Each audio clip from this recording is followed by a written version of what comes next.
So in previous sections, we discussed the hierarchical modeling concepts in which we discussed regarding top-down design methodology, bottom-up design methodology, and the one that uses both.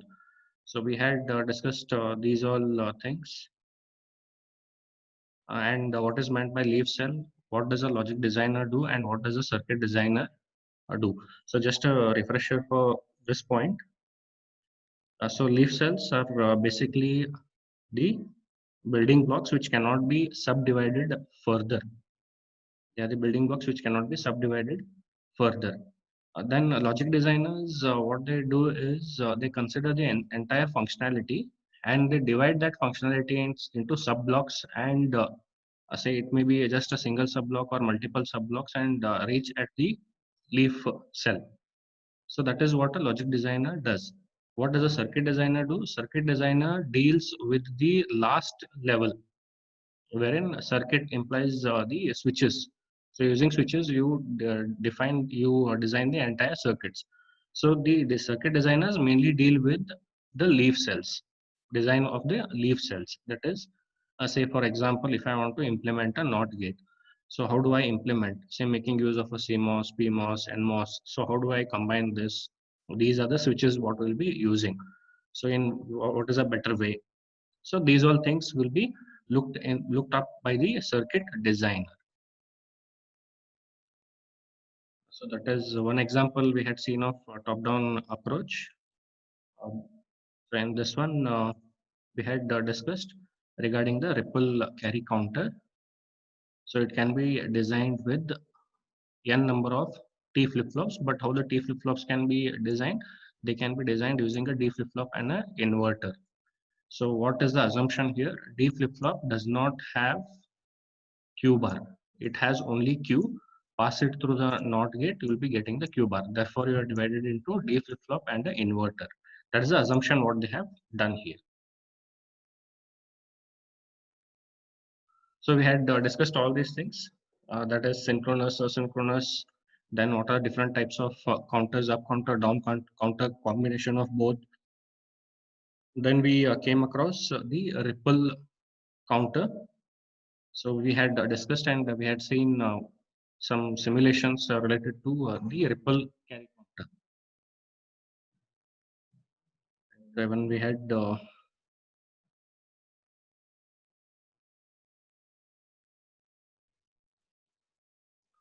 so let us now discuss regarding modules. So in previous sections also we had discussed regarding what is meant by a module, what happens. So in general form we had discussed. So let us see what all things come into these aspects. So first, what is meant by a module? Module is a very basic building block which is used in the Verilog to build the larger systems.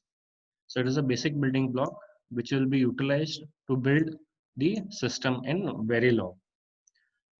Now it basically consists of some element or a collection of some designs which are present at the lower level of abstraction. So, for example, we had studied say AND gate. So using I can make use of AND gate in a module and build the entire system. I can make use of a switch and build the system.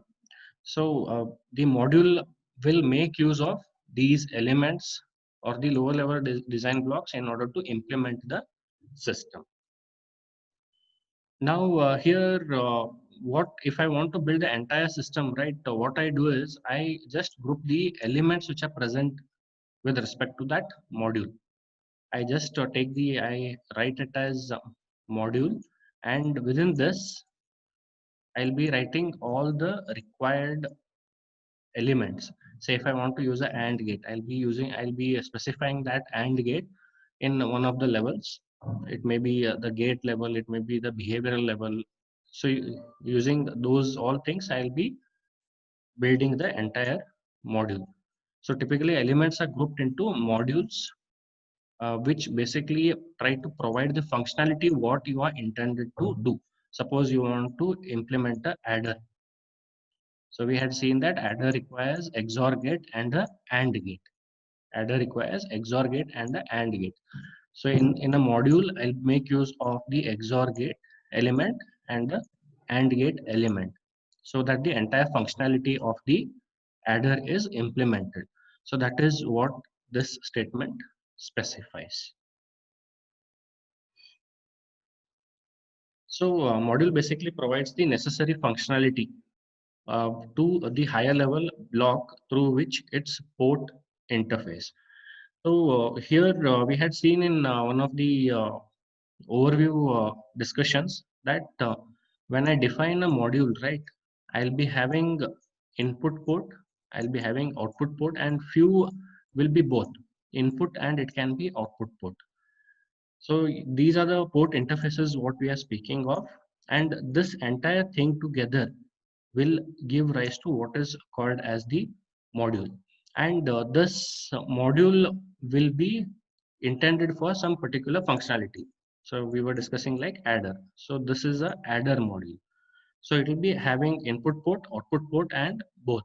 So what does the input port do? Input port provides a way to get into the module, and output port gives a way to exit out of the module. Whereas in-out port will be helping in both. It permits input into the module, it permits output into the module. So this we had discussed in a previous case. So that is what module basically provides. It basically provides the functionality which will be defined at the higher level abstraction with the help of the port interfaces. Now, what happens is when you're building, so when we go further, right, when we look into some of the codes, that time we'll have a basic idea of what is actually this statement implies. So here what it is implying is uh, it hides the internal implementation. So for example, in the adder example, what we did, we took the AND gate example. So we had AND gate and XOR gate. Now, if I want to build this AND gate, right, I can make use of CMOS switches. I can make use of CMOS switches. Something in, if you remember, you might be having some switches which are used in this form. If you have gone through VLSI, right? So in that part, you can observe. Okay. So there we can observe. So implementation of AND gate will be somewhat in this form. Then what we do is, so these are the switches. So these switches are used to build the AND gate. But when you're writing the code, right, when you're writing the module, what you're doing is, say, for example, if you're writing at gate level, what you do is you write and send the parameters what are required to AND. So you have to send the parameter A, parameter B, that is the two inputs, and say what connection is present. So something of this kind. So what you're doing is you're just directly using it, using the AND. You're not bothering how this implementation has been done at the back end. So that is what it does. So you are implementing the functionality at a higher end, making use of the elements which are present in the module, or you are building the module using these basic elements. But how these elements are implemented, that you are not bothered. That you are not bothered. That is what internal implementation hiding implies. So you just want the adder, you go ahead and you design the adder and say define it in the behavioral level or any other level, and backend how it is implemented, you're not bothering. So that is what it specifies. Now what this does is it allows the designers to modify the module internals without actually disturbing the design or original design of that say elements, original design of the elements. So if you have if you're implementing adder in one way, say and for example OR gates. Now I want to implement this using NAND gate. So AND gate has to be replaced with an AND gate, but logic has to be same. That is, if I want the sum, right, sum will be given with A and B. So this one has to be implemented using the NAND gate. So what you do is you take double implication and you try to obtain the NAND realization of this expression and you build the entire circuit. So basically you're not modifying anything with the lower level definitions. What you're doing is you're just trying to change the internals of the modules, internals of the modules. So for example, if I have it, I'll just show it. Okay. So here we have. So this is internals of the modules. So where you are writing and whatever parameters is required, XOR whatever parameters is required. So you are writing it in this form. Now, so this is a realization using the basic gates. And say I am implementing the adder over here. But now what I want is I don't want to use AND gate. I want to use a universal gate. So what I'll be doing is I'll be replacing this with its equivalent NAND gate. Its equivalent NAND gate and passing the parameters. This also should give me the same result. So what I'm doing is I am not modifying any internal structure over here. Still it is same, but instead of using AND gate, I am using a NAND gate over here. So only the gate, this thing representation you have changed. You have changed this more internals definition, but what is happening is the functionality still remains same, but at the same time, you're not disturbing any other design which is involved. Say AND gate design is not disturbed. I want to realize AND using NAND. So CMOS switch implementation is there for this. I'm not disturbing AND in order to get the NAND realization. So that is what it implies. So you just modify the module internals in order to get the functionality. And at the same time, what you're doing is you're not disturbing the rest of the design. So that is what it intends. So if the design is intended to implement adder, so previously it was done using and the XOR gate. Now the same implementation without disturbing this design, I am implementing it using the universal gate. So that is another implication what you can take from this point. Here we can just observe the design hierarchy. So we have to design a ripple carry counter. Ripple carry counter. So I can design a ripple carry counter using the T flip flops. Now since we are shown here four flip flops. This is a 4-bit ripple carry counter. So depending on how many flip-flops you are using, it turns out to be those many bits of ripple counter. So 4-bit ripple counter, if it is 4-bit ripple counter, it can count from 0 to 2 raised to 4 minus 1.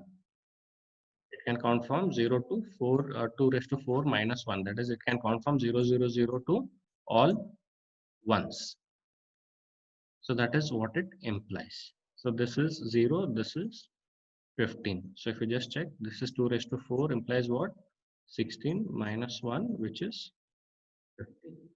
So this is, I can design this ripple counter using the T flip-flop. But so this is a sub-block now. This is a sub-block. Can I divide this sub-block into further this thing? Yes, I can do it. So I can make use of a D flip-flop and an inverter gate. Now next assumption is that this D flip-flop, I have a module. This one inverter is also built using, say this is built using the transistors or the equivalent gates, and this is a inverter which is built from the switches. I cannot divide this further. So this turns out to be a leaf cell.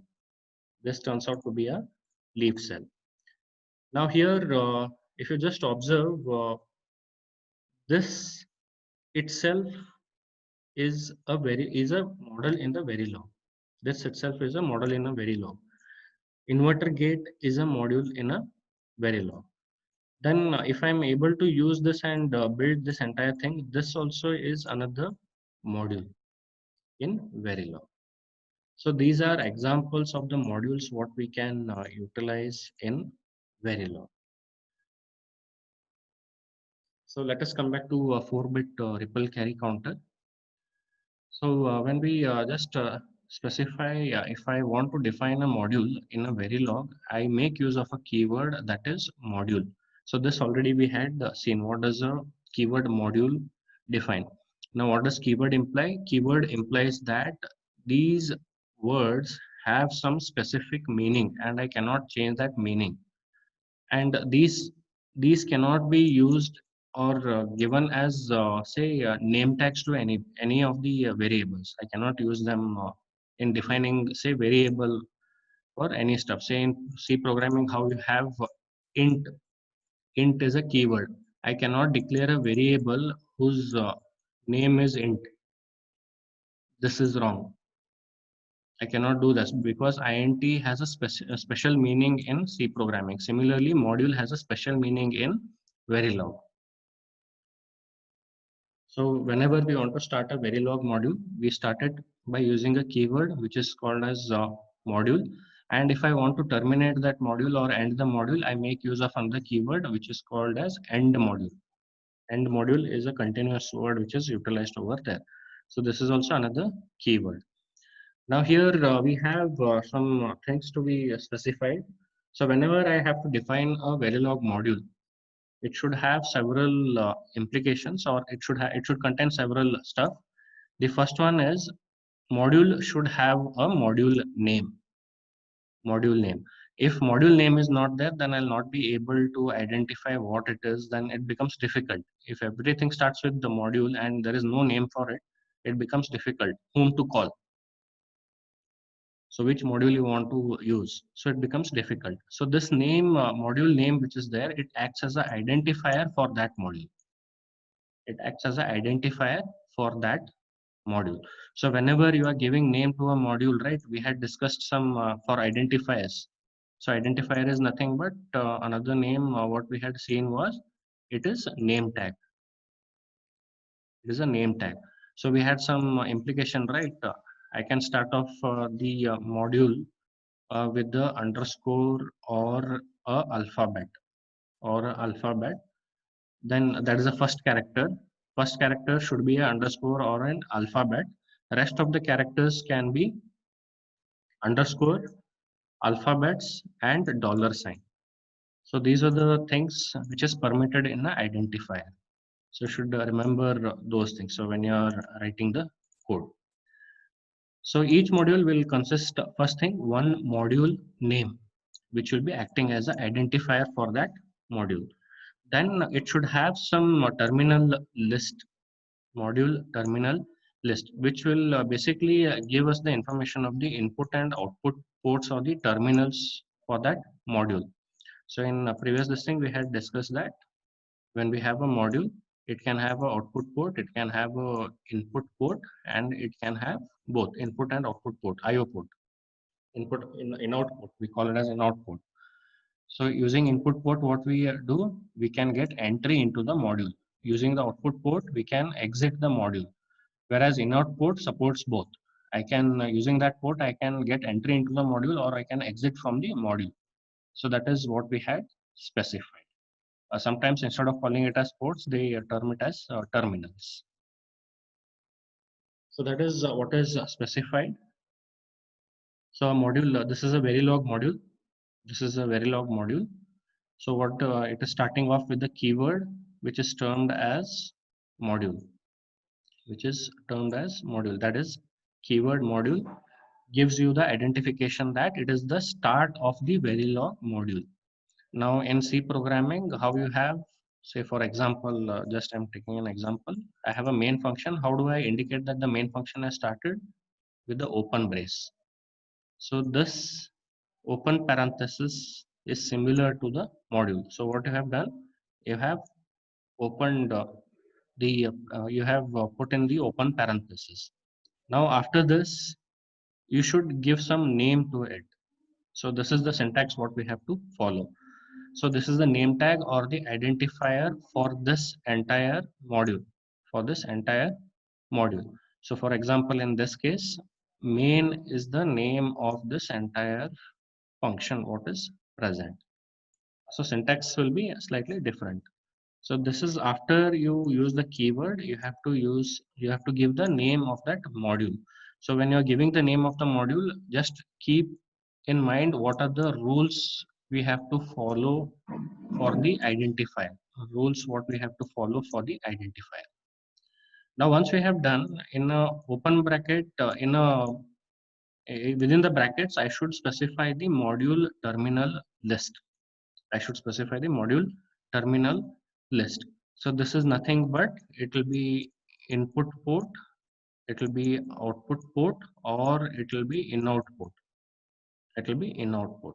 So it will be containing all that information. So once this is done, you put a semicolon which ends this module definition here, and after that I can give the internals of this module. And how do I close this module? I close this module by using the keyword end module. So in main function, right, how do I end it? I end it by using the closed parenthesis. So this end module is something like closed parenthesis over here. So this is with respect to the module. So in module, keywords are module and end module. This is the module name, which is identifier or a name tag.